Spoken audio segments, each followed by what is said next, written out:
জি। কাজ ও শক্তির সার্বজনীন ধারণা। কাজ কাকে বলে? আমাদের সাধারণ অভিজ্ঞতায় আমরা এই কথা বলে থাকি যে কোনো কিছু করাকেই কাজ বলে, কিন্তু ফিজিক্সে এটি জি। বলা হয় না।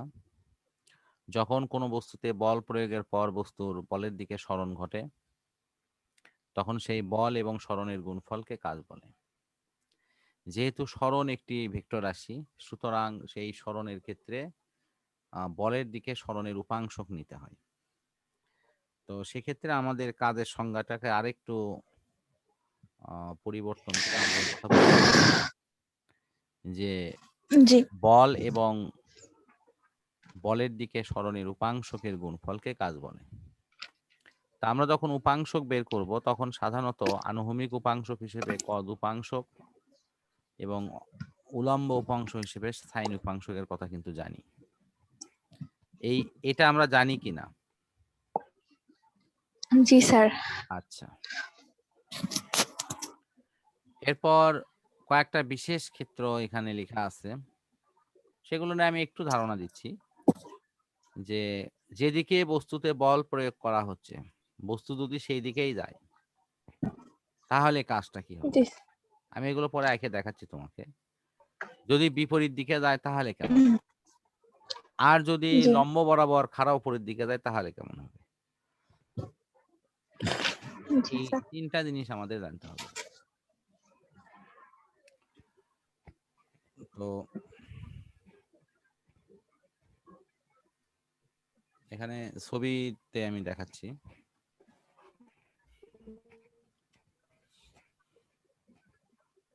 আমাদের কাজের মূল ইকুয়েশনটা হলো W = Fs।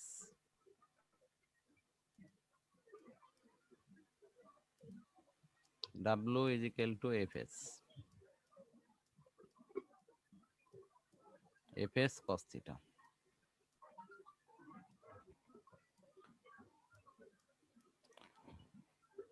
তিনটা কন্ডিশন হলো বল এইদিকে প্রয়োগ হচ্ছে, বস্তু সরণও ঠিক একই দিকেই হচ্ছে। যদি এরকম হয় তাহলে কি হবে? আরেকটি হলো বস্তুতে বল প্রয়োগ করা হচ্ছে, ধরো এইদিকে বস্তু রেখে এখানে বল প্রয়োগ করা হচ্ছে।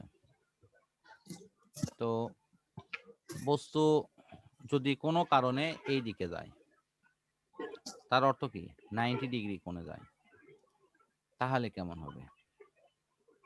জি। আরেকটি হলো বস্তু রাখা হচ্ছে এইদিকে, ওকে, কিন্তু জি বস্তু স্যার। তোমার বল প্রয়োগ করা হচ্ছে এইদিকে, এইদিকে বল প্রয়োগ করা হচ্ছে, তীর চিহ্ন দিই আমি, এদিকে বল প্রয়োগ করা হচ্ছে, কিন্তু বস্তুর সরণ ঘটিচ্ছে উল্টো দিকে। সরণটা উল্টা দিকে, অর্থাৎ এই দিকে সরণ হচ্ছে। এই দিকে সরণ হয়ে বস্তু মনে করো উল্টা দিকে চলে আসলো, এটা এই দিক চলে আসলো।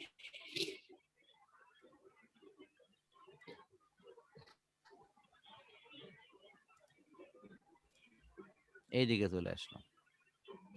তো যদি এরকম উল্টা দিকে চলে আসে তখন কাজটা কেমন হবে? তো প্রথমে আমরা Fs cos θ আর এটা বসালে এই বলের দিকে যদি সরণ হয় তাহলে হবে হলো Fs cos 0 ডিগ্রি। তো cos 0 মানে তো মনে হয় জানো যে ওটা 1 হয়, তার মানে শুধু Fs হবে।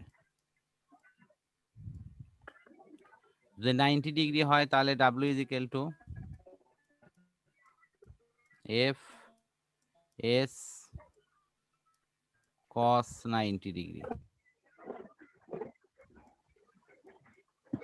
তো cos 90 ডিগ্রি মানে কি? কাজের পরিমাণ হলো 0।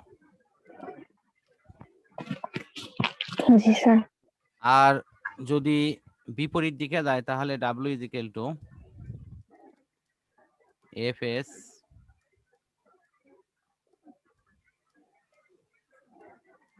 FS cos 180 degree. বিপরীত দিক মানে বুঝছো তো, এই যে কোণ কিন্তু 180 হবে, উল্টা দিকে যাচ্ছে। ঠিক আছে? জি স্যার। এই বিপরীত দিকে কোনো কিছু গেলে যে 180 ডিগ্রি কোণ হয়, সন্দেহ আছে নাকি? এক সরল কোণ। না না না। আচ্ছা, সন্দেহ থাকলে বলবা যে স্যার সন্দেহ হতেই পারে। এক cos 180 মান কত? -1 কিন্তু, জানো এটা? না জানলে তোমার ক্যালকুলেটর চাপ দাও এখন। না